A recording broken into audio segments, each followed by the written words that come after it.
5ই June 2024 কোটা বিরোধী আন্দোলন শুরু হয়েছিল বাংলাদেশে।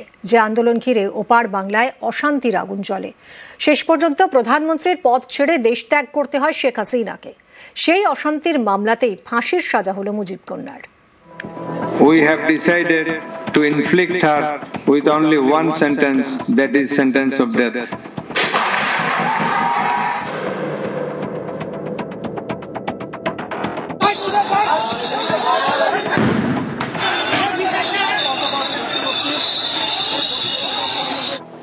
গণহত্যা মামলায় বাংলাদেশের প্রাক্তন প্রধানমন্ত্রী শেখ হাসিনাকে ফাঁসির সাজা দিয়েছে সে দেশের আন্তর্জাতিক অপরাধ ট্রাইব্যুনাল। এই রায় ঘিরে উত্তপ্ত বাংলাদেশ।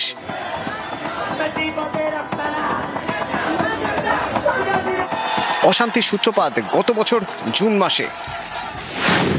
5ই জুন 2024 বাংলাদেশের আদালত রায় দেয় সরকারি চাকরিতে মুক্তিযোদ্ধাদের পরিবারের সদস্যদের সংরক্ষণ বহাল থাকবে। এতে ক্ষোভে ফেটে পড়ে যুব সমাজের একাংশ। শুরু হয় কোটা বিরোধী আন্দোলন। বিক্ষোভ ছড়িয়ে পড়ে একের পর এক বিশ্ববিদ্যালয়ে। 10ই জুলাই 2024 ঢাকা বিশ্ববিদ্যালয়ের পড়ুয়াদের বিক্ষোভ মিছিলে অবরুদ্ধ হয়ে পড়ে রাজধানী। শুরু হয় পুলিশি ধরপাকড়। সরকার বিরোধী বিক্ষোভের মুখে পাল্টা আসরে নামে আওয়ামী লীগের ছাত্র সংগঠন ছাত্রলীগ। বিক্ষোভকারীদের সঙ্গে লীগ সমর্থকদের সংঘর্ষ বেঁধে যায়। 15ই জুলাই 2024 আন্দোলনকারী ও ছাত্রলীগের সংঘর্ষে অগ্নিগর্ভ হয়ে ওঠে ঢাকা, যশোর, কুমিল্লা। ঢাকা মেডিকেল কলেজেও চলে ভাঙচুর, আহত হন কয়েকশো। রংপুরে বেগম রোকেয়া বিশ্ববিদ্যালয়ের গুলিবিদ্ধ পড়ুয়া আবু সাঈদের মৃত্যু হয়। নিয়ন্ত্রণের বাইরে বেরিয়ে যায় পরিস্থিতি। অনির্দিষ্টকালের জন্য বন্ধ হয়ে যায় সমস্ত শিক্ষা প্রতিষ্ঠান। 17ই জুলাই 2024 জাতির উদ্দেশ্যে ভাষণ দেন তৎকালীন প্রধানমন্ত্রী শেখ হাসিনা। পাল্টা তার পদত্যাগের দাবি তোলেন বিক্ষোভকারীরা।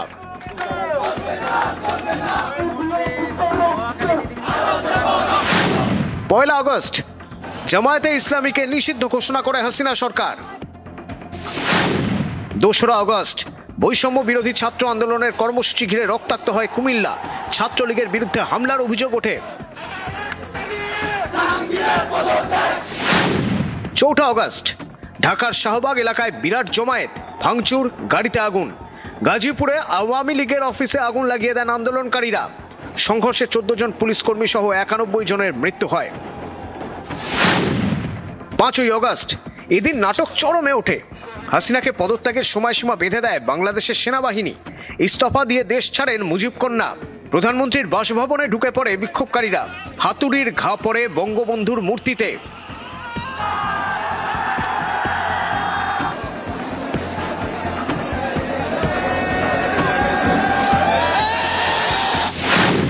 8ই আগস্ট বাংলাদেশের শাসনভার যায় উপদেষ্টা পরিষদের হাতে।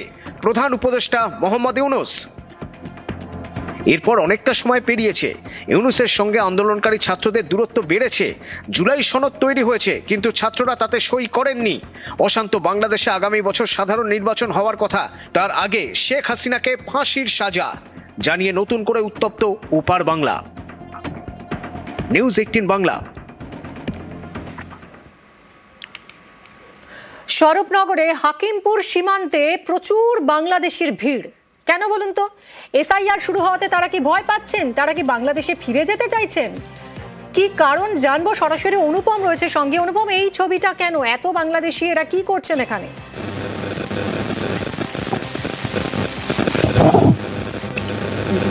কিন্তু বেশ কয়েকদিন ধরেই যেসব বাংলাদেশিরা এতদিন ধরে ভারতবর্ষের বিভিন্ন রাজ্যে এবং আমাদের জেলার বিভিন্ন জেলায় আত্মগোপন করেছিল, বিভিন্ন কর্মের সঙ্গে যুক্ত ছিল, তারা কিন্তু এসআইআর চালু হওয়ার পরেই তারা কিন্তু ভারত ছেড়ে আবার কিন্তু বাংলাদেশে ফিরে যাওয়ার কিন্তু যে চেষ্টা করছে। এবং সেই কারণেই কিন্তু তারা দলে দলে কিন্তু স্বরূপনগরের যে হাকিমপুর সীমান্তে, সেই সীমান্তে এসে কিন্তু তারা হাজির হয়েছে। একদম শিশু থেকে মহিলা এবং যেসব লোক পুরুষ রয়েছে তারা কিন্তু সকলেই এসে এখানে হাজির হচ্ছে। আমরা সেই ছবি কিন্তু সরাসরি দেখছি এবং আমরা ইতিমধ্যে একজনকে পেয়েছি। দাদা এদিকে ফিরুন। হ্যাঁ, বলছি যে আপনার বাড়িটা কোথায়? আমি বলতে পারি। আচ্ছা, বলছি দাদা আপনার বাড়িটা কোথায়? কারিগর এখন এখানেই আছে দাদা। এখানে বসে এখানে বাংলাদেশে বাড়ি কোথায়? কিছু বলতে আমার এখন এখানে ঠিকানা আমার পেটে খিদে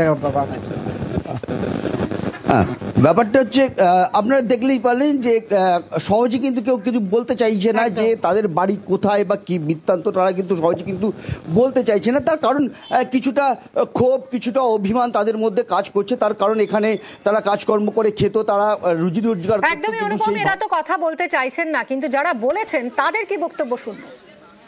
হ্যাঁ, বাংলাদেশে কোথায় বাড়ি?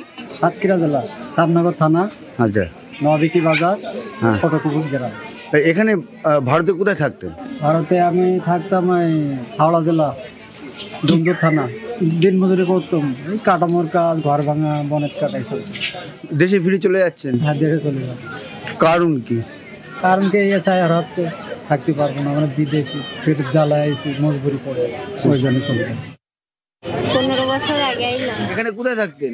মিল্টন থানা। কাজ কাম করতাম, বাসা বাড়ি। এখন কি দেশে ফিরে যাচ্ছেন?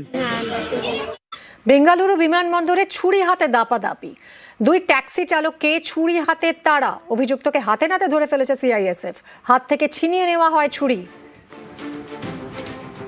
দেখুন সিসি ক্যামেরার ছবি দেখাচ্ছি আপনাদের। 2 ট্যাক্সি চালককে ছুরি হাতে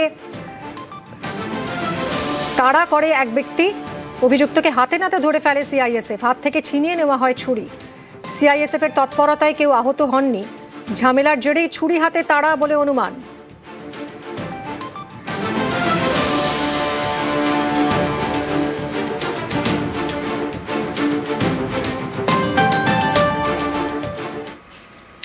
কোটি টাকার প্রতারণায় ধৃত সোনা ব্যবসায়ী, এগরার সোনা ব্যবসায়ী গ্রেফতার হুগলিতে। পুরনো সোনা দিয়ে নতুন গয়না তৈরির নামে প্রতারণা।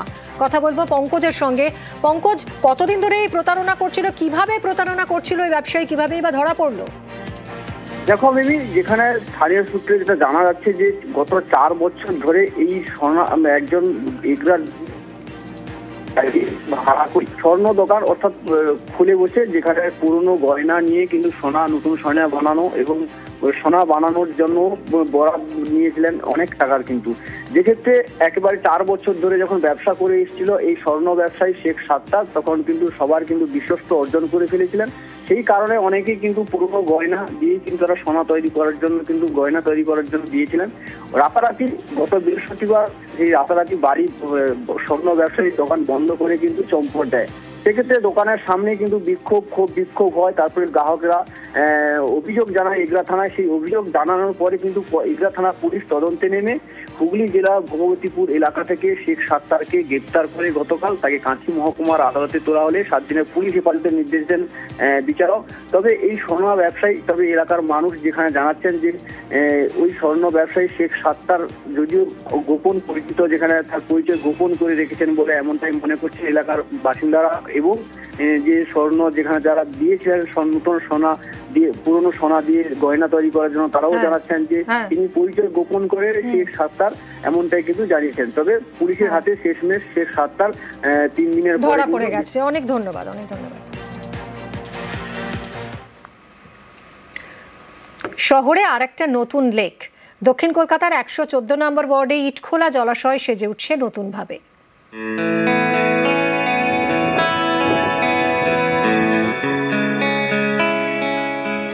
শহর বাড়ছে, শহরের গতি বাড়ছে, শহর থেকে সবুজ হারিয়ে যাচ্ছে, একের পর এক জলাশয় বুঝিয়ে তৈরি হচ্ছে হাই রাইজ। কলকাতায় লেক বলতে আর মাত্র কয়েকটাই রয়ে গেছে, যেগুলির মধ্যে অন্যতম সুভাষ সরোবর ও রবীন্দ্র সরোবর। এই তালিকায় যোগ হবে আরেকটা নাম, ইটখোলা। কলকাতা পুরসভার 114 নম্বর ওয়ার্ডের এই জলাশয়ের চারপাশে জমে থাকতো আবর্জনা স্তূপ। জঞ্জাল সাফ করে এবার ফেরানো হচ্ছে জলাশয়ের হাল। অনেকগুলো ভারতবর্ষের ছোট ছোট জায়গায় যা যা গঙ্গা তীরবর্তী জায়গা আছে সেই রকম কিছু কিছু জিনিসের রূপ এখানে আপনারা পাবেন। কিন্তু সত্যি এটা সুভাষ সরোবর থেকে বা রবীন্দ্র সরোবরের মতো নয়, তার থেকে ভালো হতে পারে। জল শুকিয়ে কাঠ, এই মাটি ভরে উঠবে জলে, হবে লেক। প্রায় 7 একর জুড়ে থাকা জল ধরো জল ভরো প্রকল্পের আওতায় এই জলাশয়কে সুন্দর করে তোলার কাজ চলছে। খরচ হচ্ছে 3.5 থেকে 4 কোটি টাকা।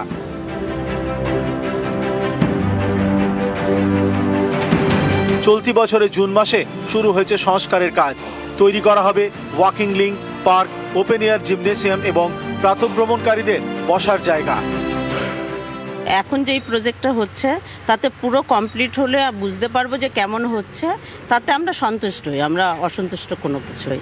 ভালো কাজে সবসময় আমরা আছি, যাতে ভালো হয়, আমরা যাতে সুবিধায় থাকতে পারি, যাতে জল টলগুলো ভালো হয়, জায়গাটা যেন সুন্দর মতন থাকে, এটাই হচ্ছে আমাদের মানে চাহিদা, আর কিছুই না। জঞ্জালমুক্ত হবে, খুব সুন্দরও হবে, প্রাতঃভ্রমণের সুবিধা হবে বয়স্কদের, সবারই জিনিসটা মানে খুব হেলদি হবে আর কি, অ্যাটমসফিয়ারটা। সবকিছু ঠিকঠাক চললে আগামী বছর জানুয়ারির মধ্যেই কাজ শেষ হয়ে যাবে। এই শুকনো মাটি হয়ে উঠবে জল টলটলে ইট খোলা লেক। অর্থাৎ বলা যেতেই পারে বিস্তীর্ণ এলাকাবাসী থেকে শুরু করে দক্ষিণ কলকাতাবাসীর একটা প্রাতঃভ্রমণে যথেষ্ট সুন্দর জায়গা তৈরি হতে চলেছে এই 114 নম্বর ওয়ার্ডের ইটখোলার পুকুর। ক্যামেরায় মনোজ যাদবের সঙ্গে রৌনক দত্ত চৌধুরী, নিউজ 18 বাংলা, কলকাতা।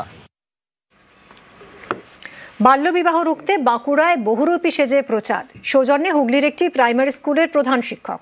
মুর্শিদাবাদের প্রত্যন্ত গ্রামে আবার মেয়েদের মার্শাল আর্টের প্রশিক্ষণ, উদ্যোগী রাজ্য পুলিশের এক কনস্টেবল। অল্প বয়সে বিয়ে দিলে মেয়ে পড়বে রোগে, তোমাদেরই কষ্ট হবে মেয়ে যদি ভোগে, ওগো মেয়ে যদি ভোগে, মেয়েদের ভালো করে লেখাপড়া শেখাও। কখনো ছড়া, কখনো ব্যানার হাতে প্রচার। 18 বছর আগে মেয়েদের বিয়ে দেবে না, মা বাবা হয়ে তাদের রোগে ফেলো না, ওগো রোগে ফেলো না। বাল্যবিবাহ রুখতে সকলকে সচেতন করাই লক্ষ্য, তাই সেজেছেন বহুরূপী, প্রচার করছেন। বাঁকুড়া জেলার বিষ্ণুপুর স্টেডিয়াম, রবিবার তখন চলছে ক্রিকেট টুর্নামেন্ট। খেলা দেখতে ভিড়ে ভিড়, সেই ভিড়ের মধ্যে ঘুরে বেড়াচ্ছেন এক বহুরূপী, বাল্যবিবাহ রুখতে প্রচার করছেন। ইনি আসলে হুগলির খানাকুল মাজপুর প্রাইমারি স্কুলের প্রধান শিক্ষক দেবাশিস মুখোপাধ্যায়। সমাজকে সচেতন করতে মাঝে মধ্যেই বেরিয়ে পড়েন বাড়ি থেকে, বহুরূপী সেজে প্রচার চালান। আমি বিভিন্ন জায়গায় খেলায় মেলায় যেখানে মানুষ জড় হয় সেখানে আমরা এই প্রচারগুলো করি। রক্তদান, মহান দান, বাল্যবিবাহ বন্ধ করুন, শিশু নির্যাতন বন্ধ করুন, গাছ লাগান, পৃথিবী বাঁচান। আমার টার্গেট রয়েছে আগামী 10 বছরের মধ্যে 50,000 ভালো কলমের আম গাছ মানুষের হাতে তুলে দেওয়া, এবং বাচ্চাদের মোবাইল থেকে দূরে রাখার কথা বলি, এবং সাপে কামড়ালে অবশ্যই হসপিটালে যান, আর তামাকজাত দ্রব্য বর্জন করার কথা বলি। আমি দেখেছি আমি যদি সাধারণ ড্রেসে প্রচার করি মানুষের মধ্যে অতটা এফেক্ট হয় না, কিন্তু যখন এই বহুরূপী পোশাকটা পরি, গোলাপ সুন্দরী সাজি, মানুষ সবাই তাকিয়ে দেখে আমার দেখে যে এই মানুষটা কি বলতে চাইছে, কি হাতে আমার যে ব্যানারটা আছে কি বলতে চাইছে সেটা দেখে, আমার প্রচারটা অনেক সহজ হয়ে যায়।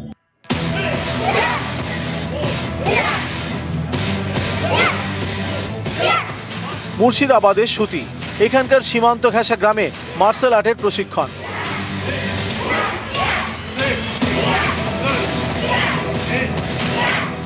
ছাত্রীদের মার্শাল আর্ট প্রশিক্ষণ দিচ্ছেন রাজ্য পুলিশের কনস্টেবল কৌশব সান্যাল।